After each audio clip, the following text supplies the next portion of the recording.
The San Francisco Giants get a huge 7-4 victory over division rival NL West Arizona Diamondbacks by a final score of 7-4, and the Giants secure a huge series victory, guys, after dropping 3-4 to the LA Dodgers. And this series, man, what a series victory. The Giants have been playing a better brand of baseball of late. They had won 5 of 7 games before dropping 3-4 to the Dodgers. And now this nice series victory. Some of the notable hitting performances in the game, guys. Alex Dickerson continues his hot hitting.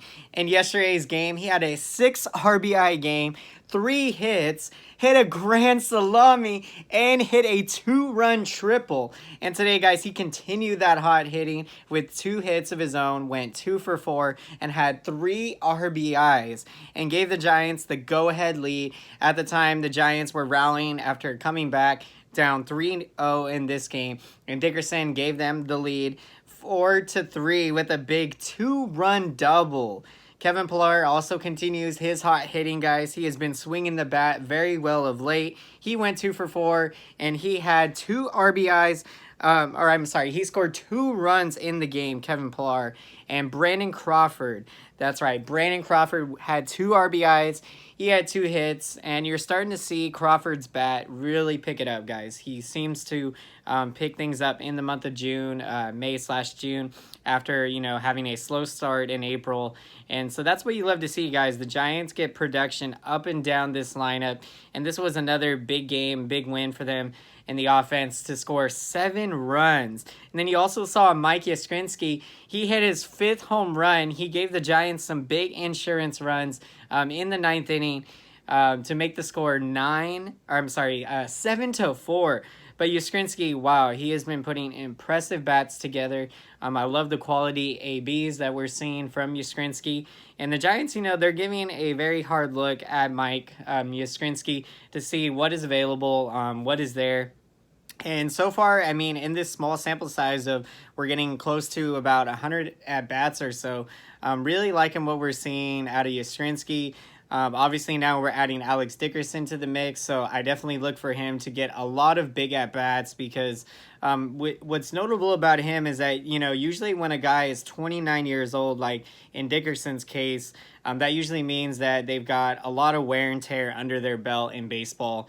They've played a lot of games over the years. And with Dickerson's case, that's not the case because he's only played in, I believe, 400 MLB games so far. So, that's literally probably 1 season's worth to 2 seasons worth of games or so. And just absolutely, that's a good thing for the Giants because that means Dickerson's potential still, he could have a very high ceiling. And if he continues to hit like we've seen in the last 2 days, 9 RBIs, that is just absolutely insane. So hopefully he keeps it going, guys. Tyler Beede got the start for the Giants in this one. And Beede, he battled through some command issues a little bit, scattering 6 hits in this one over 4 innings, gave up 4 earned runs, 3 walks, and had 3 strikeouts. Now, Arizona did most of their damage in that first inning against Tyler Beede. And the Giants seem all too well this season to know their struggles in the first inning. For whatever reason, constantly, even most of the games that we have been winning, we fall behind in the first inning. And then that leads to putting pressure on our offense to be able to try to make a big comeback and, come back in the game. But in the first inning, guys, the D-backs, they got on the board starting off with an Adam Jones RBI single. That gave them a 1-0 lead. Christian Rocker followed with an RBI single to make it 2-0. And then on a really weird, controversial play, the D-backs kind of tricked the Giants in a way, but don't really know a whole lot about what happened, but it was basically a double steal, and the Giants, or Buster Posey, threw down to second, and in that process, the ball, I believe, got juggled a little bit, and then the runner from third came around home, and the Giants were too late in getting the relay throw home to nail the runner down at home plate. And so, again, we fell behind 3-0. But the Giants, guys, the fighting spirit that we got in the orange and black, we fight right back in the top of the second inning. Alex Dickerson with one of his 2 hits. He adds an Big RBI double, get the Giants on the board, so you're feeling good. It's 3-1. And then Brandon Crawford follows him, guys, with an RBI single to make the score 3-2. And then in that top of the third inning, Alex Dickerson comes up again, and like I said earlier, bangs that 2-run double to give the Giants a 4-3 lead. And you're feeling very good. And Crawford follows him again with an RBI single. Now we're talking 5-3. The D-backs in the bottom of the third inning get another run back, so they get within 1 run to the Giants on an Eduardo Escobar RBI ground out. So he did a good job putting the ball in play. Runner at third, less than 2 outs. That's all you're trying to do as a hitter. Try to get something deep enough in the air to hit a nice fly ball, or put the ball in play in the infield, and get it deep enough so they can't make a play on the guy at home. So the D-backs made this one very close, guys, and thanks to the Giants' bullpen coming up clutch following Beede, they were able to hold the D-backs scoreless throughout the remainder of the game. And so that really just goes to show how clutch our bullpen's been this year. They've been pitching very well, and that's up and down the board in that bullpen. So Trevor Gott pitched an inning tonight, guys. He had 1 hit, 2 strikeouts, lowers his season ERA to 3.77 on the year. Mark Melancon pitched an inning. He had 2 strikeouts. He has an ERA now of 3.16. Sam Dyson, another pitcher that, for all we know, guys, could potentially get traded at this year's July 31st trade deadline. Sam Dyson went an inning, walked 1 batter. He has an ERA of 2.83. Tony Watson pitched an inning, another relief pitcher that the Giants could potentially be lobbying out there to trade to be able to stock up on some big-name prospects, and so that we can, continue to build our franchise and our young future that is starting to look very promising, guys. So it is really getting exciting. He has an ERA 2.64 on the year. And then Will Smitty, guys, shutting the door down, doing what Will Smitty does. Will Smith with his 20th big league save of the year. One of the top closers in baseball, definitely by far. Ever since he has been entrenched with his closer's job, he has done nothing but, he has not fallen short of expectations. He has absolutely shut the door down. He has looked so effective, and really the confidence. I mean, you just see it. You see how much this guy loves playing baseball, how much he appreciates being back and healthy after having to miss all of 2017. I believe it was a shoulder surgery that Will Smith had, but just a phenomenal comeback story with Will Smitty, and he has an ERA now 2.01 on the year.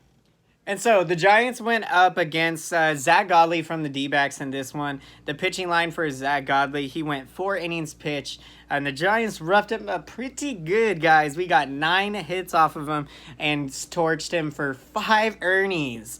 So you love tacking earnings when it's on the opposing team's pitchers, but when it's your guy, the opposite can't be said. And he also walked 2 Giants batters, and Zach Godley, guys, having a rough year now at a 6.82 ERA. So now, as we look ahead to the future, to the San Francisco Giants' next game, they will try to gun down the sweep of their division rival, Arizona Diamondbacks. And we are going to send rookie right-hander Shaun Anderson to the mound, who is just having a phenomenal season. And he is going to be opposing Merrill Kelly of the Arizona Diamondbacks. So, guys, I hope you enjoyed today's San Francisco Giants video.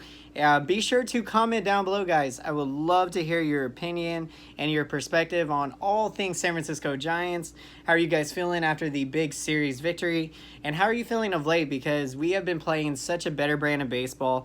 We've started to see the offense come around a lot better. Again, they've picked up the hitting every single month, from April on to May, on to June, and so hopefully that continues deep into the summer. And the rejuvenance of the young starting pitching, it's given the Giants some new life, it's given them some new fight, and in Bruce Bochy's last year, guys, this could be a year to remember. If the Giants can go on a mammoth run, which I fully believe that we are capable of, we just got to keep putting in the work and, just take it one game at a time. And, so good things could be coming our way.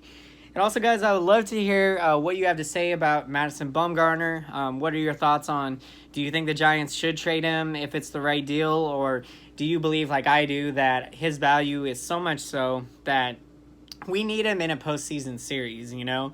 Not only that, but we would want to have him because, you know, seeing what he did against the Royals in 2014 in that World Series and seeing what he's done in two wild card playoff games, he has thrown complete game shutouts, one against the Mets and one against the Pirates. So, I mean, Bumgarner is the dance of the dance in the playoffs. He is the man you want on the mound to secure you a victory. So we'd love to hear what you guys have to say.